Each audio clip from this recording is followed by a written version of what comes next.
Meu irmão, Brasil literalmente não é para amadores. O Leandro Ruschel publicou ontem, bem à tardezinha, que a deputada Carla Zambelli tinha sido presa na Itália. Pois é, ele fez a seguinte publicação: Carla Zambelli foi detida na Itália. A polícia italiana deve decidir nas próximas horas pela prisão da deputada ou por mantê-la em liberdade, enquanto a justiça italiana julga o pedido de extradição feita pelo regime brasileiro.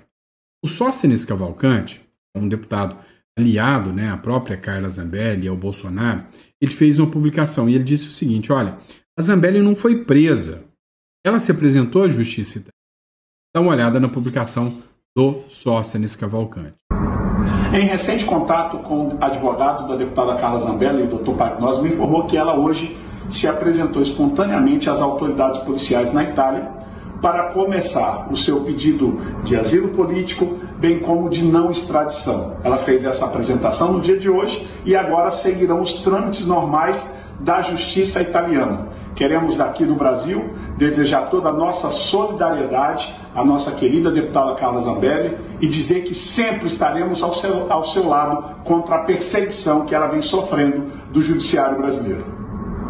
Pois é, a informação que nós temos até agora é que a Carla Zambelli ela se apresentou porque ela já tinha feito, junto dos seus advogados, e essa é a importância de ter um bom advogado, contato com a justiça italiana, que disse que ela pode sim fazer a solicitação de asilo político, mas, para tanto, ela não poderia fazer na condição de foragida. Ela deveria se apresentar. Então, a gente, assim que tiver alguma informação acerca da Carla Zambelli, a gente vai trazer para vocês. Mas, se ela se apresentou, a hipótese da Carla Zambelli ter um respaldo legal, vantajoso, por parte da Itália, é grande. Pois é, deu para vocês verem já o nível das matérias que a gente vai tratar hoje com vocês. Hoje é dia 30, esse é o nosso primeiro editorial do dia, o nosso Café com Política. Seja muito bem-vindo, muito obrigado pela confiança e pela credibilidade. Você que não é inscrito, inscreva-se no canal e vamos lá. Além dessa notícia da Carla Zambelli, tem muitas outras, que é literalmente a de cair o queixo. Vem comigo. Vamos lá, o jornal o Globo publicou ontem que o Bolsonaro participou de uma motociata em Brasília.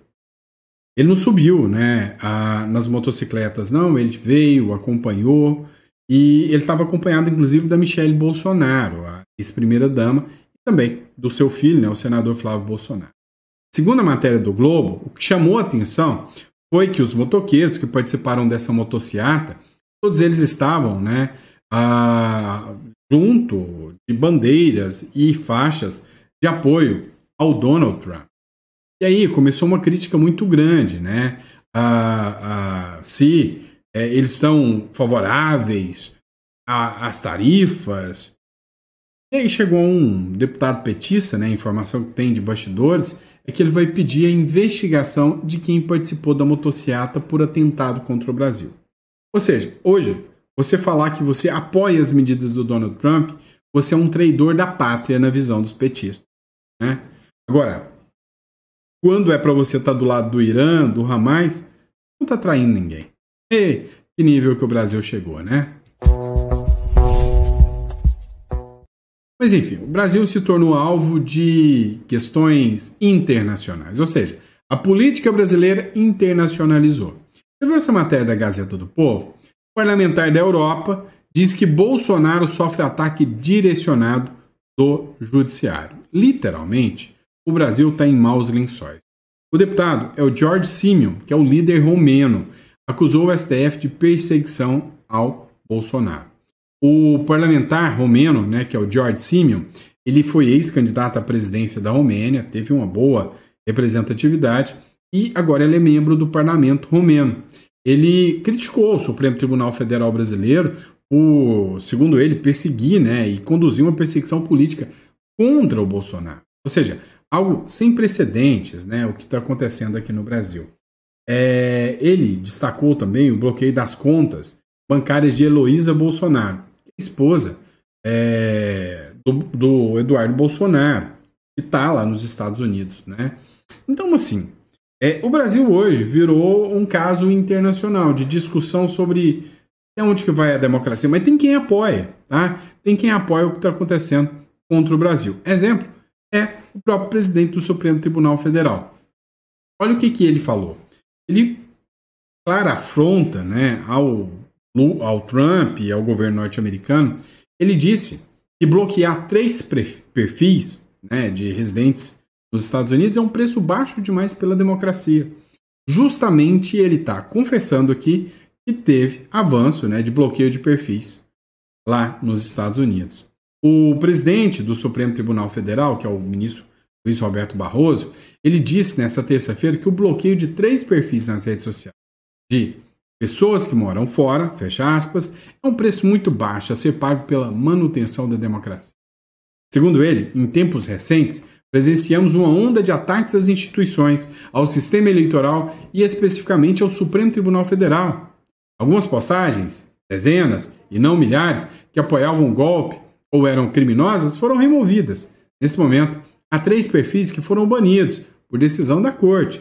São 3 pessoas que, segundo Barroso, moram fora e que continuam postando porque não temos jurisdição extraterritorial. Então, o preço que pagamos é bem baixo, porque conseguimos preservar a democracia no Brasil.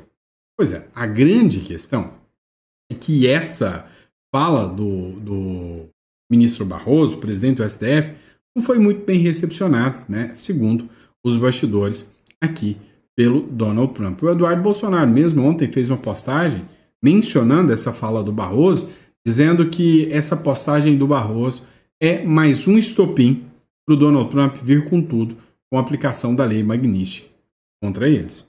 Agora, tem quem está apavorado com a lei Magnitsky. Acompanha para ver. Pois é, dá uma olhada nessa situação aqui.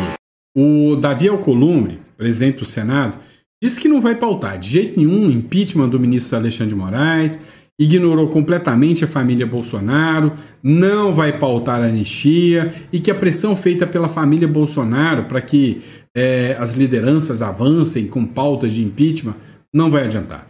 Ele nada vai fazer com que ele, né, possa pautar um impeachment dos ministros do Supremo Tribunal Federal. Mas vamos lá. Deu uma de bravo, mas não é bem assim. Eles sentiram o impacto do negócio. Dá uma olhada nessa matéria aqui do Paulo Capé. Alcolumbre não atende ligações após o risco de Donald Trump, né, de sofrer sanções do Donald Trump, ou seja, do Donald Trump impor sanções a ele. Segundo essa matéria do Metrópolis Política, o Davi Alcolumbre ignorou todas as ligações de senadores da oposição, depois que o Donald Trump disse que ele poderia aplicar, inclusive, a lei Magnitsky em todos os aliados do ministro Supremo Alexandre de Moraes. Logo depois que a notícia, na última quarta-feira, foi apresentada, de que, inclusive, o Pacheco já perdeu visto, o Alcolumbre já cortou todos os laços e relações junto à oposição. Olha só, geralmente, solícito para conversar e ouvir pleitos de colegas de parlamento, mesmo durante o recesso, Alcolumbre não atendeu as ligações nem respondeu às mensagens. Ou seja, quer evitar ao máximo que essas sanções cheguem até ele. Resultado, não vai conseguir. É fato. É notório que logo o presidente da Câmara e do Senado serão sancionados pelo Donald Trump. É o que dá para perceber. Vamos lá, pessoal. Vamos falar de um caso público e notório que está dando uma ampla repercussão. Caso Felipe Martins. Olha essa matéria do Poder 360. O Felipe Martins deveria estar solto de jornal dos Estados Unidos em editorial. Pois é, uma publicação que saiu no dia 27, lá do Wall Street Journal, continua dando repercussão. Segundo essa matéria do Poder 360, o Wall Street Journal defende que o Brasil defende que o Brasil usou registros falsificados de controle de fronteira para prender, né, o Felipe Martins. Ou seja, foi para cima do Felipe Martins com registros falsos. E que por causa disso, né, ele precisa, mais rápido, estar solto. Ele não está solto. Ele está, bem dizer, em prisão domiciliar, usando tornozeleira, não pode sair, né, de casa. Até o Mário Sabino, que é anti-Bolsonaro, odeia o Bolsonaro, falou do absurdo, né, da loucura que foi esse caso aqui que envolve o Felipe Martins. Dá uma olhada nessa publicação do Mário Sabino. As garantias democráticas precisam existir para Felipe Martins, ou seja, aqui abertamente o Mário Sabino fala, não estão sendo aplicados a defesa, contraditório e garantias democráticas. Na matéria, ele critica o Felipe Martins, como por exemplo nesse primeiro perfil, ele escreve assim, ó, o Felipe Martins teve um comportamento abjeto durante o período em que atuou como o Celso Amorim de Jair Bolsonaro. Até gesto racista associado aos supremacistas brancos fez durante uma sessão do Senado. É patético, né? Esse argumento aqui é bem ridículo, esse argumento, né? Fez durante uma sessão do Senado. Mas é um cidadão brasileiro que deveria estar no pleno gozo de seus direitos, mas não está. Ele foi acusado por Alexandre de Moraes de ser um dos participantes da suposta tentativa de golpe na condução de integrante de um certo núcleo jurídico, responsável por formular e representar o ex-presidente a tal minuta para impedir a posse de Lula. Agora, a verdade que se tem é que esse caso do Felipe Martins ainda dará uma repercussão muito grande.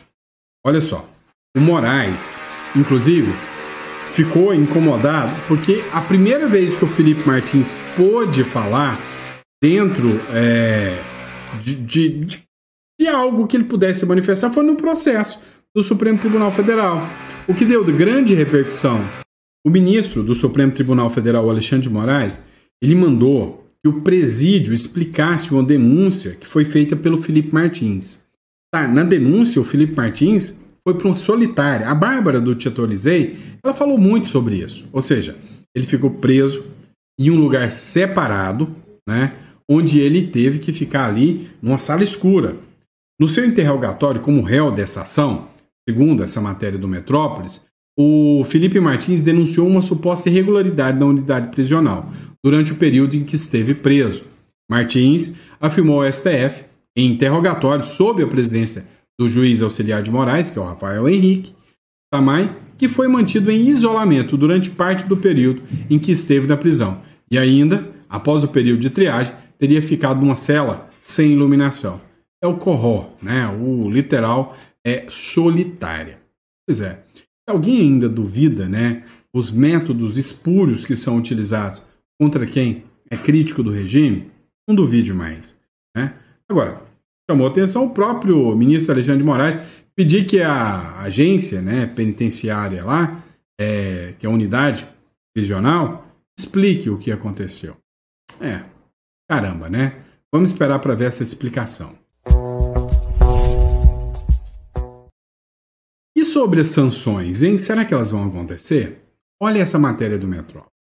Tudo pronto até sexta-feira, diz o secretário do Comércio dos Estados Unidos sobre as tais tarifas.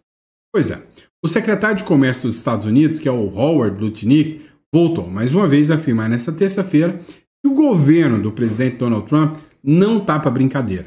Ele vai partir com tudo, com essas tarifas contra o Brasil. E não adianta o Brasil espernear, não adianta o Brasil chorar. Essas tarifas vão chegar, né? Vão chegar até o Brasil. Agora, uma coisa é certa. O Brasil e o governo dos Estados Unidos estão se tornando inimigos, né? Fadonhos inimigos. Essa é a verdade. Eu queria muito poupar os seus ouvidos, mas dessa vez eu não vou. O Lula disparou contra o Donald Trump, né? Em vez de manter a boquinha fechadinha, caladinho não. Foi lá falando que o Trump quer roubar, literalmente roubar, né, as terras raras do Brasil. Mas dá para acreditar no que o Lula fala? Será que realmente, né, é os Estados Unidos que estão querendo roubar? E outra, foi lá criticar a Ucrânia com relações aos Estados Unidos, sem contar que está na mira, literal, né, dos congressistas norte-americanos e da própria OTAN, por causa do seu alinhamento com os russos. Escuta o que o Lula falou aqui. Eu fico sabendo que os Estados Unidos vai ajudar a Ucrânia, mas ele está querendo ter privilégio nos minérios críticos da Ucrânia. Esses dias eu li a matéria que os Estados Unidos têm interesse nos minérios críticos do Brasil. Ora, se eu nem conheço esse mineral, ele já é crítico, eu vou pegar ele para mim. Por que eu vou deixar para outro pegar?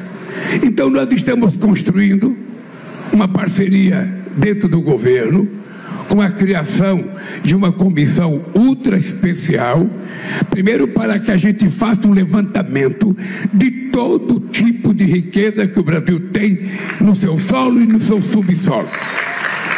Até agora me parece que nós só conhecemos o equivalente a 30%.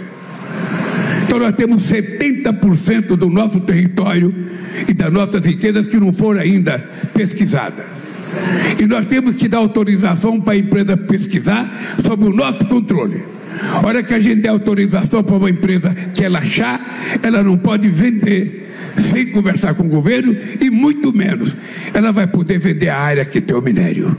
Porque aquilo é nosso, aquilo é de uma pessoa chamada povo brasileiro. E o povo brasileiro tem que ter direito de usufruir dessa riqueza que essas coisas podem produzir.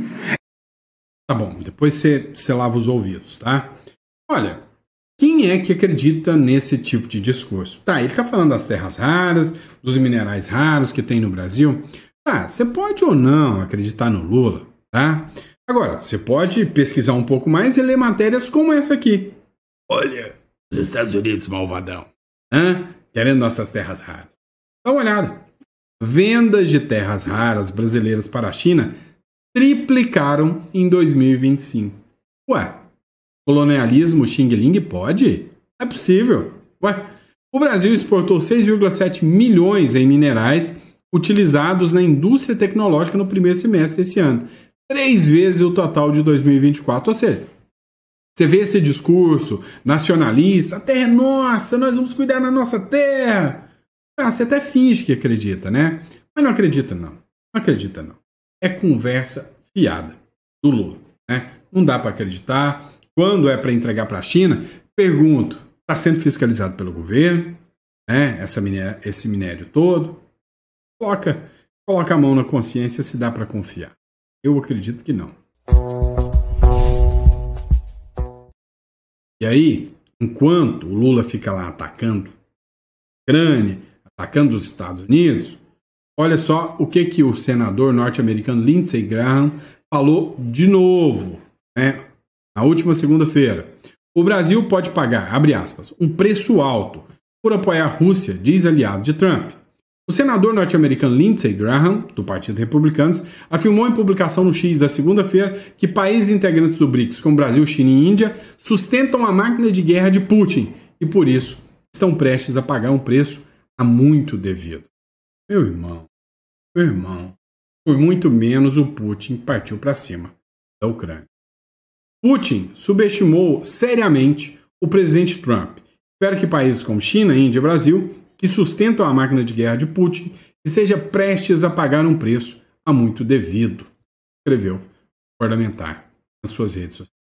E aí você imagina, não, peraí, o Brasil vai quietar o facho, né? Vai sossegar o rabinho, vai parar de ficar caçando briga, não é?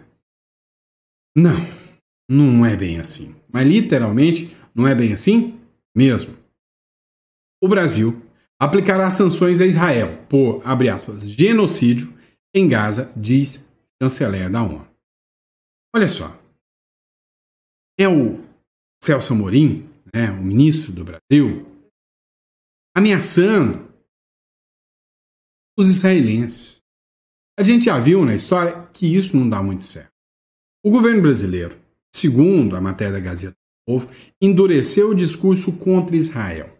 Anunciou nesta segunda-feira uma série de medidas de retaliação diplomática, comercial e militar, em resposta ao que ele classifica como um, abre aspas, genocídio na faixa de Gaza. O anúncio foi feito pelo ministro Mauro Vieira das Relações Exteriores do Brasil em Nova York. Entre as medidas, presta atenção. Vocês vivem falando que eu sou radical. Eu falo que o Lula vai enfiar o Brasil em guerra. E que eu estou causando pânico em vocês. Escuta isso aqui. Entre as medidas estão o bloqueio de exportações de equipamentos de defesa para Israel e a investigação sobre importações provenientes de assentamentos ilegais na Cisjordânia. Ou seja, bloqueio de exportação de equipamentos de defesa para Israel. O Brasil está entrando no campo militar. Deixar de mandar equipamentos de defesa para Israel é entrar na sanção militar. Abre aspas. Essas são as ações legais que os estados podem tomar agora. A credibilidade da ordem internacional depende dessa aplicação não seletiva. O que precisamos agora é vontade política e um robusto processo de acompanhamento dessa conferência. Você entendeu o que está acontecendo? É o Brasil indo na ONU pedir que Israel seja sancionado e que os países membros da ONU não vendam equipamentos de defesa militar para Israel. É para que Israel não possa ter um domo de ferro para se defender do Irã. É que Israel não possa ter um domo de ferro para se defender, né, do Hamas lá da Palestina. Ou seja, é o Brasil advogando, fazendo lobby junto aos outros países para Israel se ferrar. Como que você acha que Israel e o próprio Donald Trump estão recepcionando essa mensagem? Você acha que um sorriso no rosto? Você acha que o Lula não está caçando sarna para coçar para o povo brasileiro? Para. Mas aí sempre tem, né, aqueles abestalhados que vão estar do lado do Trump, né, do Lula. Dá uma olhada nisso aqui no próximo bloco.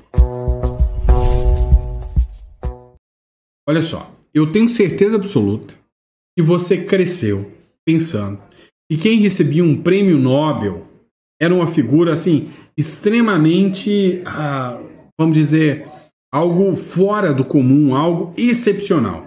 Alguém que realmente deveria ser assim, quase canonizado. E aí, um dia você descobriu um dia que esse negócio de prêmio Nobel é uma panelinha que basta o cara ser da turminha da panelinha que ele não precisa entregar nada para a sociedade.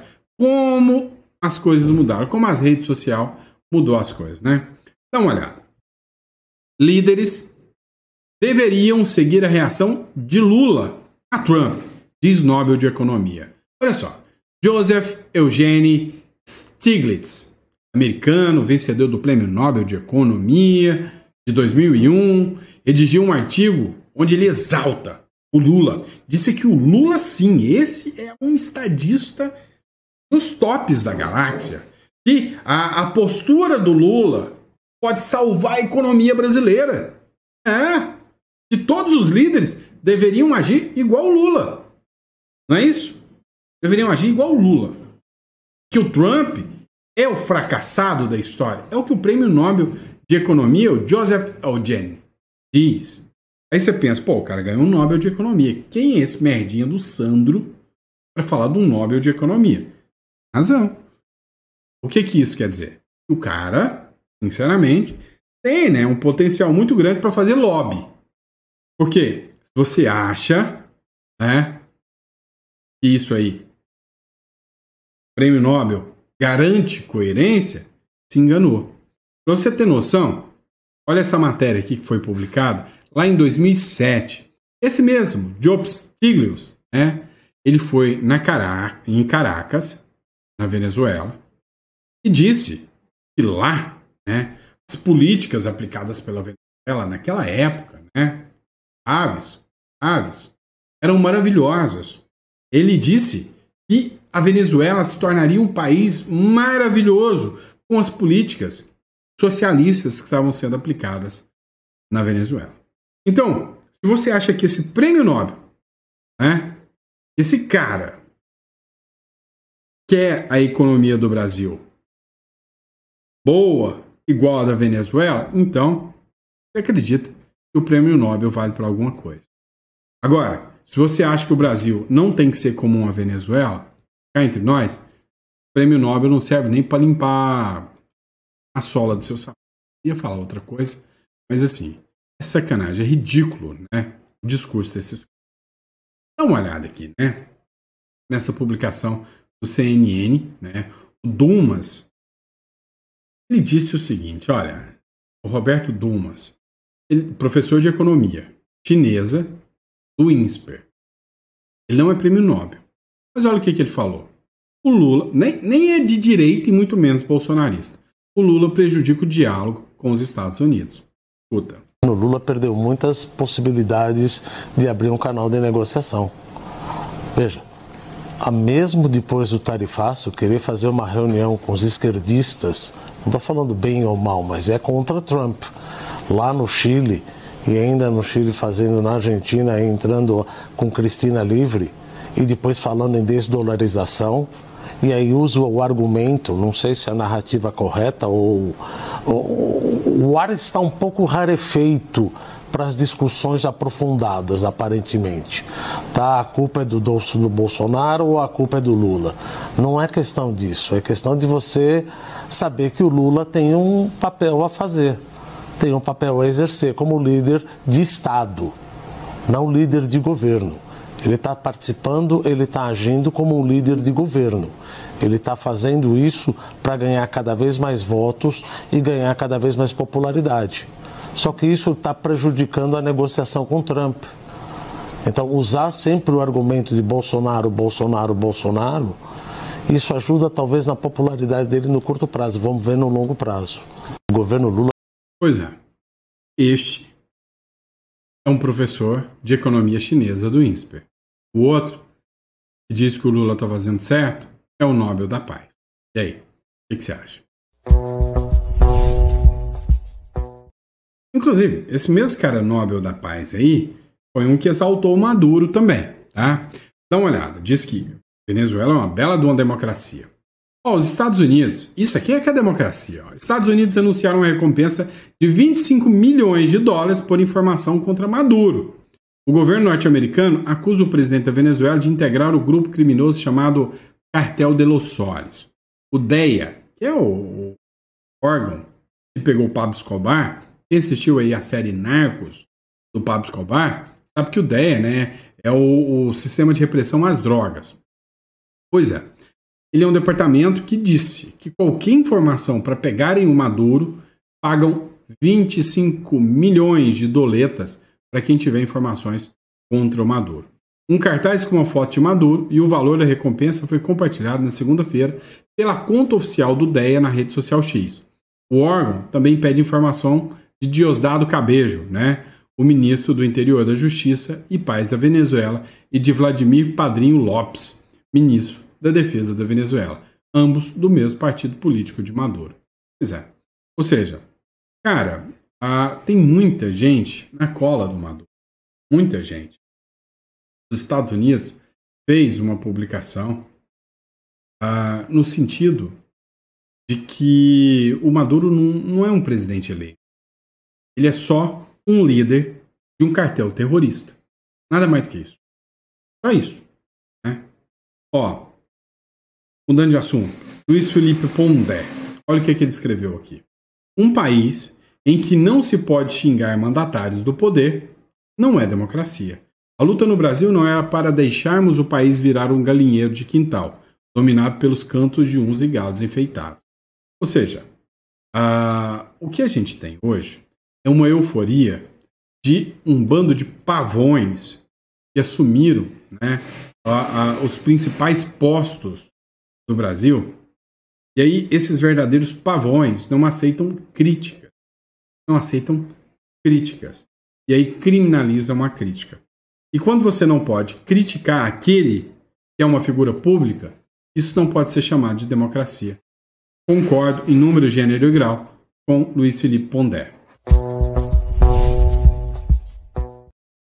Vamos lá, matéria da Gazeta do Povo. O Eduardo Bolsonaro sobe o tom de críticas contra Nicolas Ferreira. Abre aspas. Triste ver a que ponto chegou. O deputado federal licenciado, que é o Eduardo Bolsonaro, nem está licenciado mais, né? Tá na ativa. Só está faltando, mas está na ativa. Voltou a criticar nesta segunda-feira o também deputado Nicolas Ferreira nas redes sociais. O atrito ocorre em meio ao tarifaço anunciado pelo presidente dos Estados Unidos, Donald Trump, contra o Brasil. Na semana passada, Eduardo já havia acusado Nicolas Ferreira de ser pouco engajado na defesa do ex-presidente Bolsonaro. Eduardo mora nos Estados Unidos desde fevereiro.